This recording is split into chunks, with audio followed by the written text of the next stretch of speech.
You have a woman that's going to touch on the issue of some, immigrants, especially throughout the diaspora, that may take issue with Black Americans. Because we've seen some that come over here and they just don't like Black Americans. They have all kind of negative things to say. Do you remember that video from the woman at the clinic that was calling those brothers and sisters slaves and all kind of, even saying the N-word, which is crazy. But some of them come over here like that. But this woman's going to explain why they show up with that attitude. Please recognize that a lot of the anti-Blackness directed towards Black Americans from foreign people of color derives from jealousy. See, to be Black American is to be marginalized and disenfranchised, but from a foreign perspective, you're marginalized and disenfranchised in America, which is the best place to be marginalized in, from a foreigner's perspective. I am from a foreign family. I've said this before and it bears repeating. My family is Jamaican. I'm mixed race. I was born in Montego Bay, Jamaica, emigrated to the United States when I was 5, and I am now a naturalized citizen. So in addition to growing up and being socialized in America and matriculating through the American public education system and the university system, I have that lived perspective in addition to the lived perspective of being raised by foreigners. Like a lot of the opportunities for advancement, for job placement, for obtaining a formal education that are here in America, that exist in America, are of course taken for granted by American citizens who are born here. These opportunities are unheard of in most parts of the world. For example, in Jamaica, the opportunities for employment, right? You can graduate from high school here in America and literally go work at Target or at the Dollar Tree or go learn a trade or something like that. It's not desirable. It's not what society wants you to do. Society says that you should be working in a corporate structure, but the opportunity at least exists. There's also opportunity for obtaining a 4-year college degree through the provision of student loans that are widely available to most eligible individuals, in addition to community college and junior college that's available to folks who wouldn't qualify for federal student loans, but who can work and put themselves through school and pay for tuition out of pocket. Those similar employment and educational opportunities do not exist in places like Jamaica, where you have to be born into a wealthy family to be able to afford a 4-year college degree, because there is no national student loan structure to pay for a university degree. There aren't as many places for employment that don't exist outside of like a hospital or the tourism industry, or if you're not related to a family member who works in like the HR department or the hiring department for a particular place of employment. For example, how I, as an American citizen, can walk into a Costco or a Walmart or a Target or something and be hired based on, my experience or based on my knowledge or what have you. Those places don't exist in Jamaica. So being able to just walk into somewhere with a piece of paper and the ability to work and find that work, that itself, that opportunity is non-existent in most places in the world. So understand that foreign people of color who live in these places where opportunity is few and far between, unless you're born into the moneyed class or unless you're born into the noble class, look at Black Americans living in America and are envious and are jealous. And their thing is, well, what are you complaining about?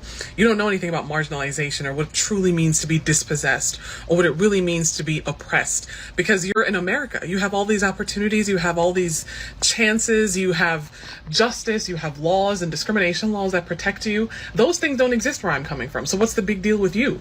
And again, it's envy because, yeah, you're marginalized, but you're marginalized in America. Yes, we figured out that much is jealousy.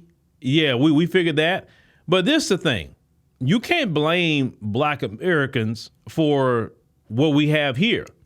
You have to understand, everything that we have in America, nobody gave it to us. Do you think white folks just woke up one day and say, you know what? It's not right that they're in slavery. Let's go on and get them out of slavery. That didn't happen. Did white people wake up one day and say, you know what? Those people, they so marginalized. Let's go on and end Jim Crow. Let's go on and give them some civil rights. Let's treat them equally and fairly, because it's not right how we're treating them. No. We had to fight every step of the way. The only reason that people in the diaspora could come over here to America is because of Black Americans. If Black Americans would have acted like some of them in their own countries and didn't fight for anything, didn't fight your own government, you know what I'm saying? We would be in the exact same position that some of their countries are in. They don't fight back. They don't say, you know what, look, give me liberty or give me death. Because what's the point of living like this? I don't have nothing to lose. You can get the same things that you have in America in your own country if you stand up and fight. But the problem is, in a lot of these countries, it's tribalism. You're too tribal. You don't like this one, you don't like that one. And for us, it's always crazy tribalism because we couldn't be tribal like that, but especially with the one drop rule. So we had to stick together as Black Americans. And that's why we've gotten more done, even though we have a high level of dysfunction, even though we don't work together as we should. We can be a lot further if we would actually just get back to being unified, working together and moving one direction as a people. But even in our dysfunction, we still can be unified. That's why the system is always threatened by Black Americans, because they know at any time something could happen and we'll put aside all our petty differences real quick and we'll unify. That's the thing about us. See, over there in them other countries, they don't put aside their petty differences. That's why I was applauding the Kenyans for getting together on a nationalistic way and say, hey, we all Kenyans and we're going to fight back against this unruly tax that the president and the parliament are trying to put on us. And that's how they got some things done, is because they work unified. With unity, you're going to win. With unity, you're going to get somewhere. You're going to. Even the scriptures teach, if they come together, it's nothing they cannot accomplish.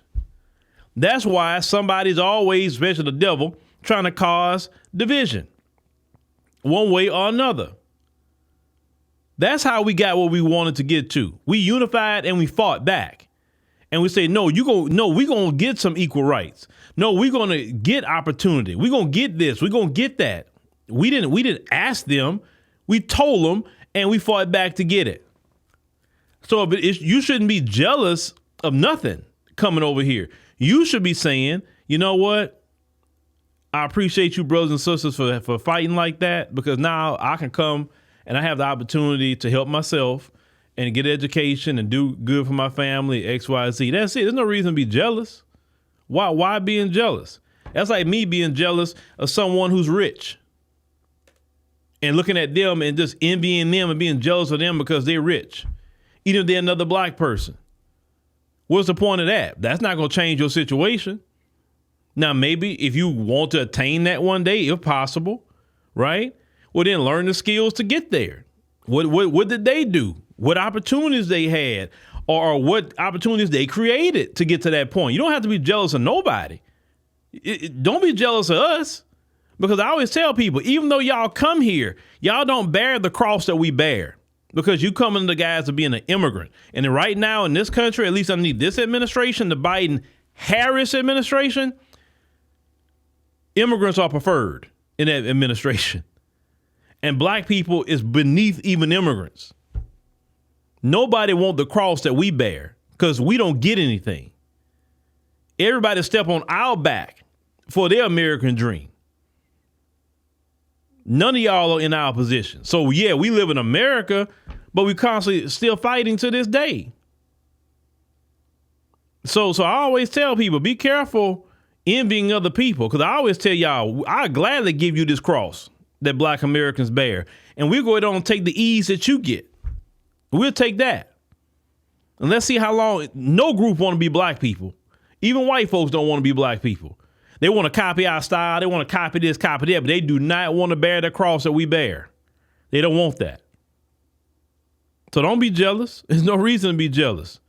Just hustle. Get it how you live. Fight back in your homeland.